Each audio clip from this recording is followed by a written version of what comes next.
Olivia Naturals. I have been in clinical practice for 15 years using food as medicine. And some of you know my story of how I got into practice natural healthcare. And it's because I myself suffered with digestive issues for years and years and years. I went to doctor after doctor, and I was told over and over again, diet had nothing to do with my stomach pain. I took many different prescription medications. I had many procedures done, and none of it was working. None of it was helping me.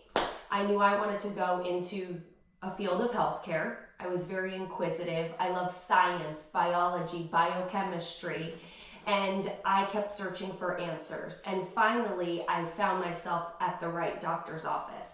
And it was the first doctor who, in almost 20 years of suffering with chronic digestive issues, believed that what I was eating had something to do with my stomach pain. And he did a food sensitivity test on me. And I found out I was eating a lot of foods that I needed to avoid. Some that are common food allergens and some that were not. And without fully removing those foods and taking the right supplements to heal my gut, because I did have leaky gut. But back then there was no testing for leaky gut. Now we have it. So I love that I get to live in a world and practice in a time where there's such amazing science and research behind not only nutritional supplements, but also the right type of tests. So here we're going to talk about gut health. So let's start with a healthy gut. What does it mean to have a healthy gut? Well, to have a healthy gut means several things. It means that, first of all, you can digest properly. And the process of digestion takes place in multiple places. So it takes place in your stomach. So you need to have enough hydrochloric acid in your stomach. The reason you need that acid in your stomach is to digest food so you can absorb your nutrients from that food. But yet things like antacids, things like drinking soda, or even eating a diet that's very highly acidic can throw off the pH of your stomach. And when you throw off the pH of your stomach, it is a breeding grounds for bad bugs, because we get exposed to bad bugs every day in food, environmentally, from animals, from children, even organic foods, because they're not treated with pesticides and herbicides and fungicides. So what happens is if your stomach pH is not acidic enough, those bad bugs can make it into your digestive system alive. So it's actually important that you have a very acidic stomach. It's the most acid part of your body, and guess what? It's supposed to be. What we know is people who have indigestion and acid reflux, it's not because their stomach is too acid. It's because they are lacking the right type of acid, or they do not make enough digestive enzymes to properly digest that food. And then that food ferments and it comes up. Or maybe some people who are overweight, who have a lot of abdominal fat, who can't lose weight, who have high levels of inflammation, have so much fat in their stomach that it pushes their stomach contents up or creates something called a hiatal hernia. So as far as the stomach is concerned, hydrochloric acid is what needs to be in the stomach to digest food. But you gotta be careful, because if you start taking digestive enzymes that contain high amounts of hydrochloric acid, and you have an ulcer or you have gastritis, or you take those supplements for too long, you can actually create a little bit of irritation and inflammation in the stomach. So let's go down. Now you have two other parts of the digestive tract that have to work together. One is your pancreas and one is your gallbladder. So let's talk about the pancreas first. The pancreas releases pancreatic enzymes, which are called amylase, protease, and lipase. So one way we can measure proper pancreatic enzymes is through a stool analysis, and we can check pancreatic elastase. And the sweet spot for that number is about 500. That's perfect. Anything above 200 is considered normal, but definitely not optimal. So this is something that I'm testing all the time on my virtual clients and patients that I work with face to face. So pancreatic enzymes are some of the safest and most effective enzymes that exist.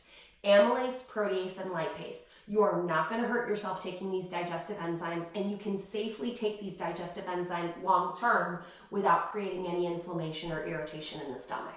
The really cool thing about taking pancreatic enzymes is when you take them consistently before or with meals for a period of time, between about 30 to 90 days, when you stop taking them, your own pancreas will be more efficient in releasing and producing digestive enzymes. So you're essentially giving your pancreas a little vacation, saying, hey, rest, relax, I'm gonna help you so you can rejuvenate and come back rested and work better. Now the pancreas works with the gallbladder. And some of you watching this might be thinking, I don't have a gallbladder, or I have a bad gallbladder. I know I have gallstones, I've had gallbladder attacks, or I just have odd symptoms that make me think my gallbladder isn't functioning properly.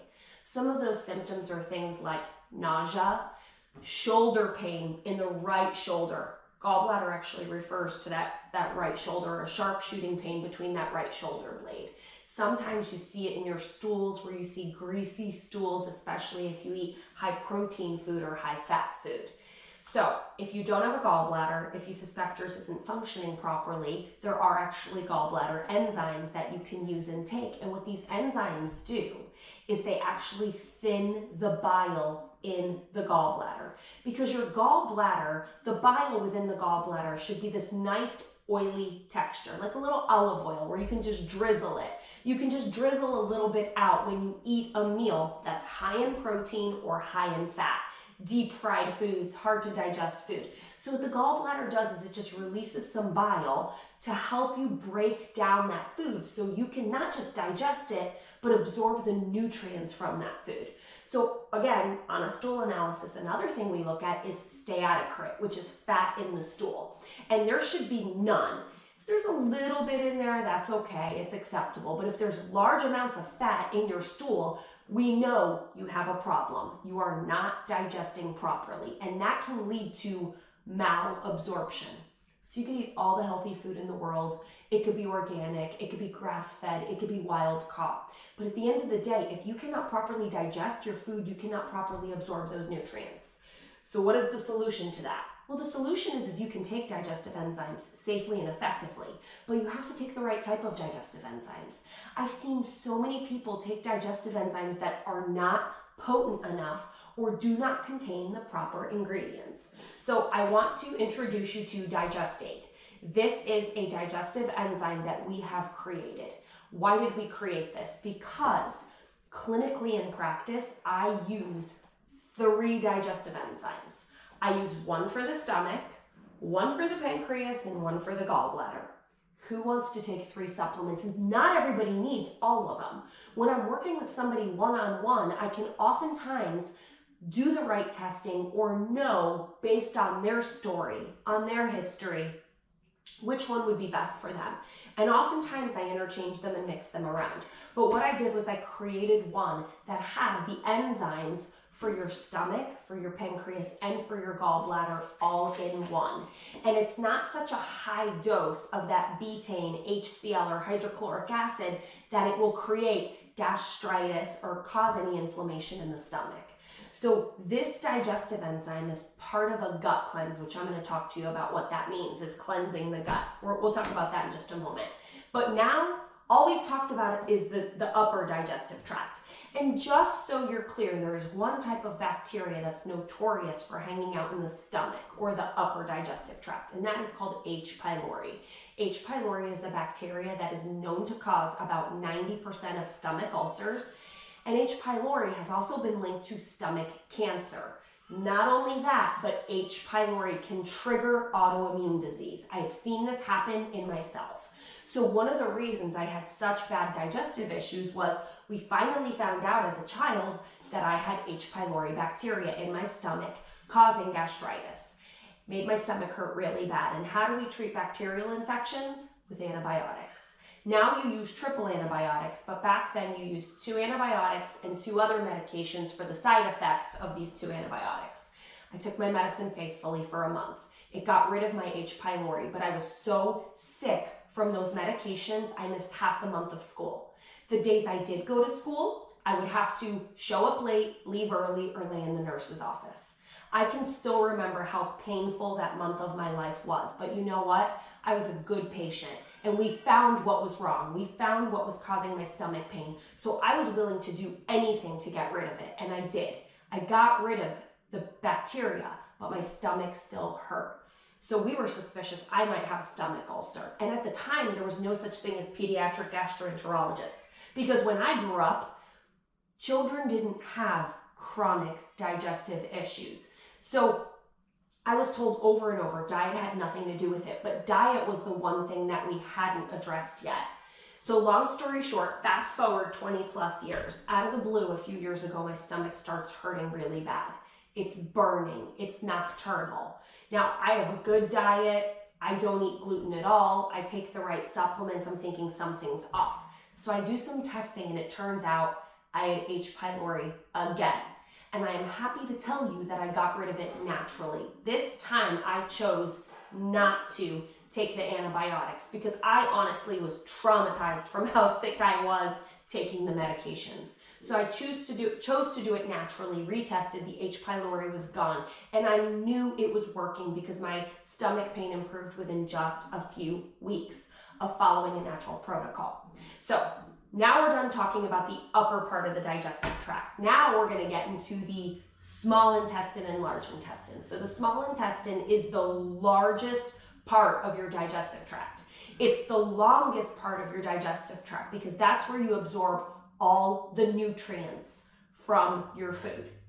So some of you know your immune system lives in your gut. 70% of your immune system is in your gut.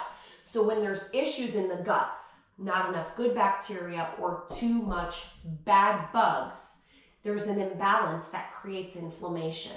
When we talk about things like leaky gut and dysbiosis, this is where this is happening. So the purpose of your small intestines is to absorb nutrients, and when you've absorbed every possible nutrient you can from your food because it was digested properly in the upper GI, then it moved through the small intestine and there's good microbial balance, you don't have leaky gut, your bowels have moisture, things aren't sitting there for too long.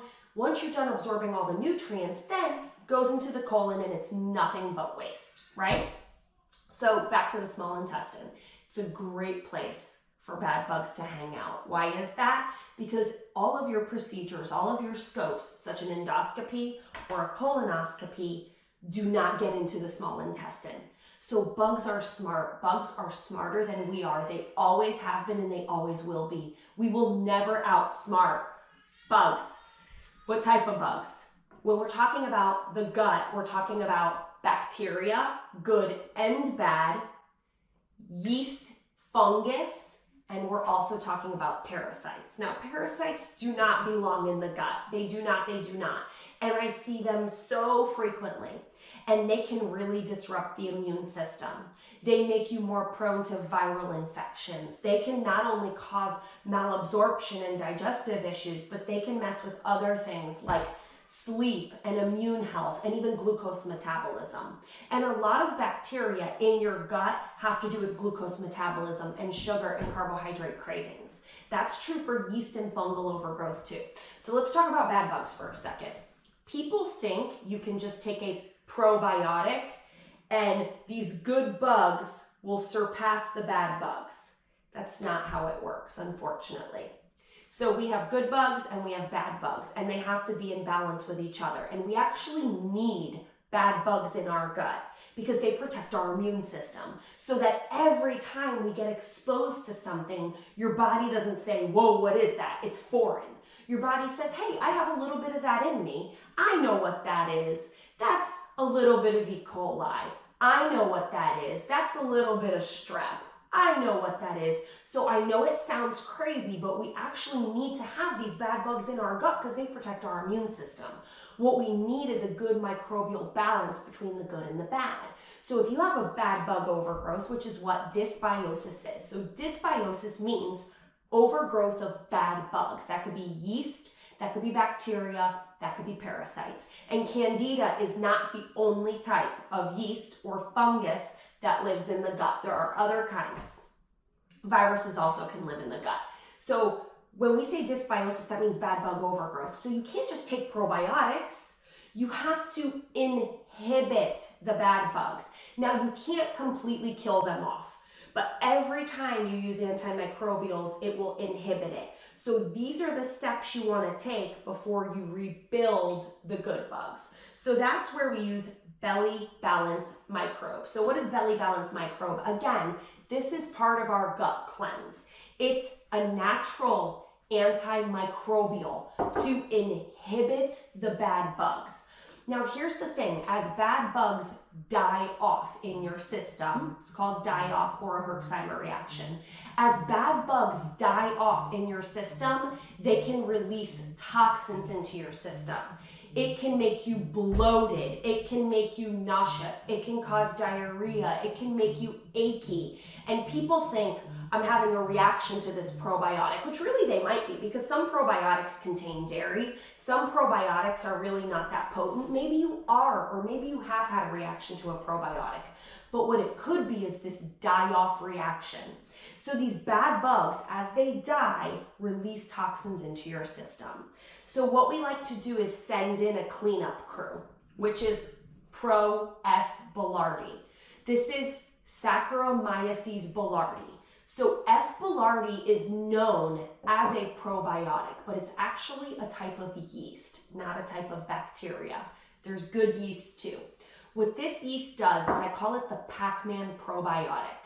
It goes in, imagine you swallow Pac-Man and it starts feeding on those white dots. So it starts feeding on those bad bugs. It starts feeding on those dead organisms. That's like a battlegrounds in your gut.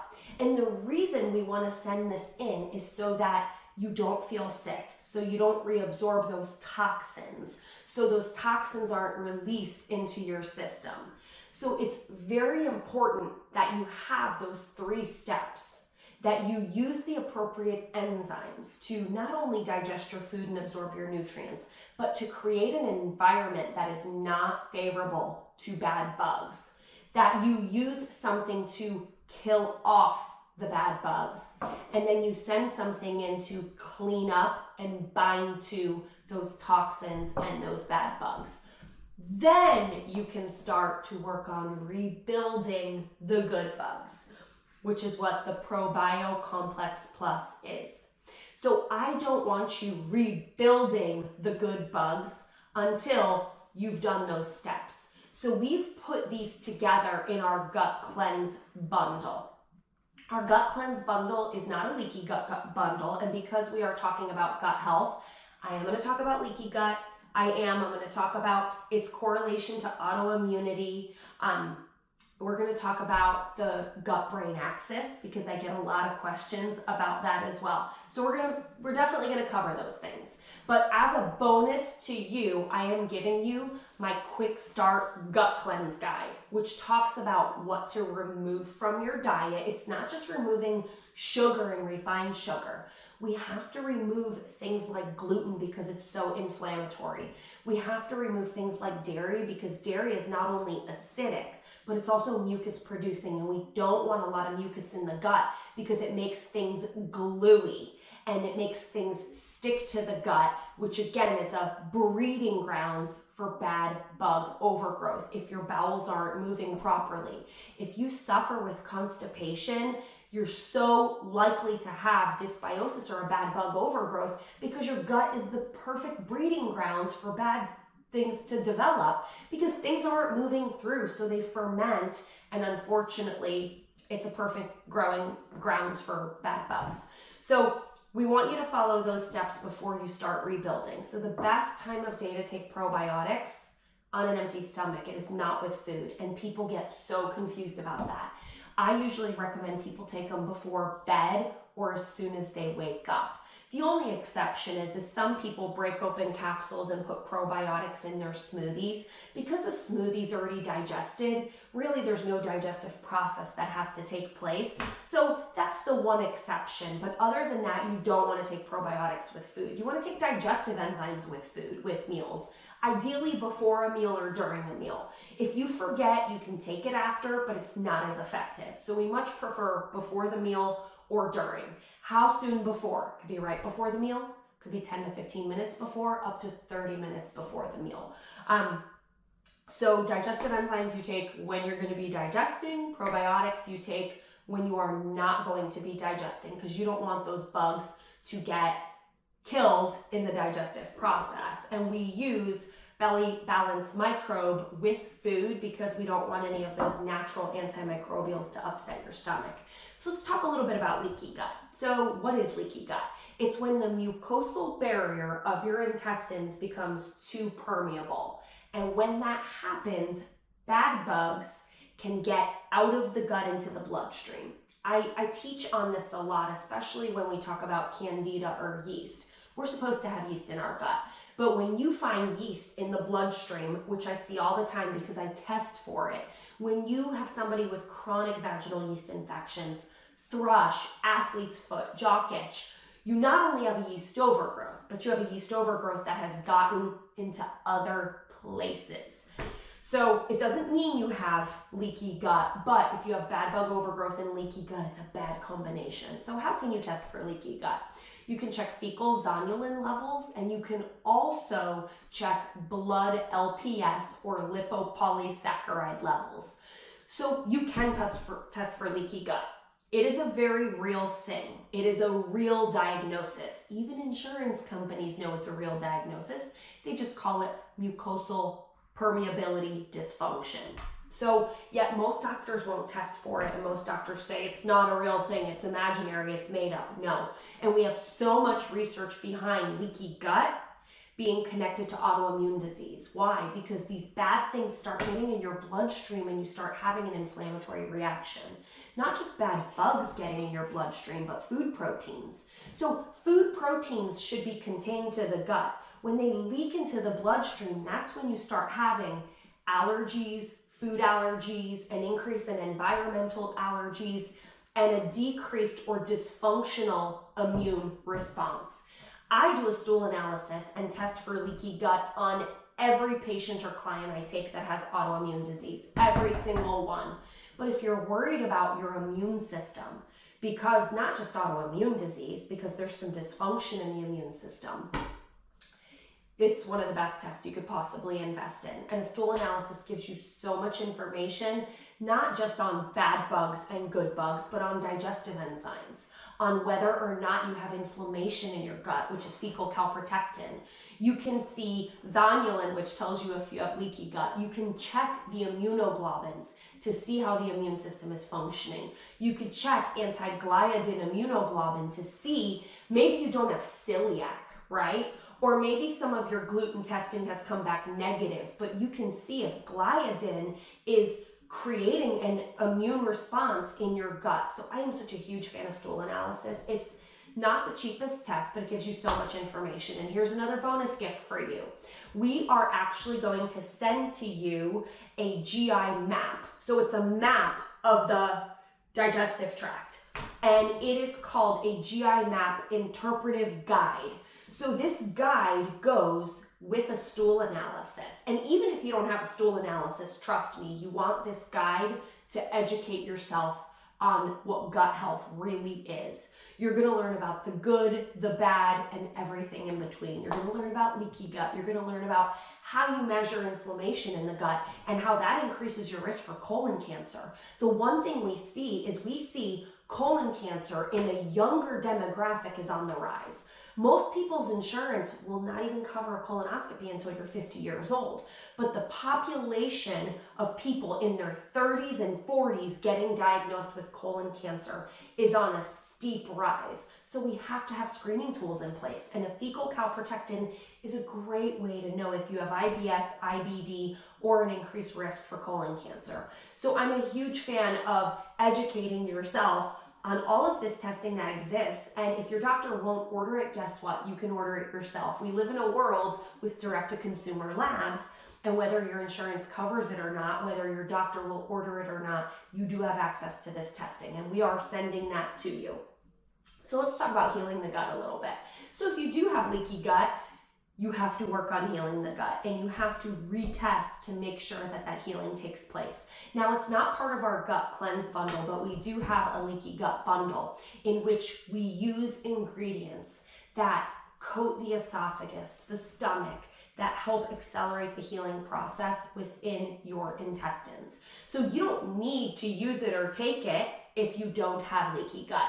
You don't need to use it or take it if you don't have indigestion or acid reflux. But if you do suffer with those things, there is a solution for you. And it's not just glutamine by itself. I'm sorry, I'm a huge fan of L-glutamine, but using glutamine by itself is not enough. So we combine L-glutamine. There's great ingredients like deglycerized licorice. There's ingredients like aloe to not only soothe and reduce inflammation in the gut, but to actually heal and repair the gut and that mucosal lining. So I hope you feel like you got a lot of information out of today's webinar. I know that's what you guys want. You guys want information, information, information. You want solutions, which we have with our Gut Cleanse bundle. You want to know what type of testing is out there to actually get to the root cause of these issues. And sometimes you have to do food sensitivity testing too. That's what I had to do to properly identify what foods needed to be removed from my diet so my gut could heal, because those foods were inflaming and irritating my gut. So I'm a big fan of the right testing, but really I just want you to educate yourself. So here's some more bonuses for you. So we have decided we are going to do a bonus webinar. So by opting in to this webinar, you can email us any questions. And in 1 week, we're going to do a bonus webinar, a live FAQ answering your questions, because I know you're going to have questions. So today is about educating you and giving you the information in bite-sized pieces in a way that you can properly understand. But I realize after watching this, studying this, learning this, hopefully listening to it over and over a few times, I hope you have questions and I want to answer them. So by opting in, you get to email us your questions, and in 1 week, I'm going to do a bonus webinar. Also, some bonuses that you're going to be getting is the GI Map Interpretive Guide, but I'm going to give you my Quick Start Gut Cleanse Guide, which I have personally created for you. I am also going to give you a beautiful visual on what leaky gut looks like, what dysbiosis looks like, and how it can affect not only inflammation, immune health, and gut health, but how it also affects your ability to absorb nutrients. Because I see more nutrient deficiencies today than ever before in history. And people are taking vitamins, people are trying to eat healthy, they're just not digesting them and absorbing nutrients properly. So in this little guide, I want to show you the different things that go on in the gut. And before you want to work on healing and repairing the gut, you want to know what's going on in the gut. Before you just dump a bunch of probiotics in your gut, you may be making a problem that exists with dysbiosis worse. Because when you start taking these probiotics, they could inadvertently be feeding these bad bugs, which is why I not only recommend a gut cleanse, but why I recommend Saccharomyces boulardii. And just so you're aware, Saccharomyces boulardii is the best probiotic you can possibly take if you have diarrhea or if you take antibiotics. So I have people reach out to me all the time. I just was traveling internationally. I am worried that that person might have gotten exposed to a parasite, but also this is something that can really help. So you can purchase our supplements separately. They don't have to be part of a gut cleanse bundle. I have people tell me because they're traveling internationally for fun or for work. I have clients I work with who work in India, who are in different parts of the world for work, Asia, where they're worried they're going to get exposed to parasites. And I say, you know, probably wouldn't it be a bad idea to take your digestive enzymes before you eat food to make sure you have an environment that's acidic enough to prevent those bad bugs from making it into your gut living. But also, wouldn't it be a bad idea to take the Belly Balance microbe with you just in case? And it wouldn't be a bad idea to take S. Boulardii with you just in case. So those are some traveling tips, bonus tips that I didn't intend to talk about today. So guys, thank you so much for watching, for listening, for following us. We have some raving fans. It's such an honor. Thank you for being on this journey with us as Dr. Olivia Naturals has expanded its product line over this last year. We are so proud and excited, and we have more out there for you. This is going to be a really big year for us with educating you, with giving you guys information backed by science and research, but also connecting you to solutions that are natural and effective. So thank you for being raving fans. And as a bonus to you, opt in. You can email us your questions. I will answer them on our part 2 gut health webinar next week with a live FAQ. So send them over and I'll be answering them next week. And you also get a lot of those bonus materials for you so you can continue to educate yourself and see and hear and have visuals to explain how this actually works. So feel free to check out those bonus materials, and I look forward to answering your questions next week. Thank you so much. GoPro, stop recording.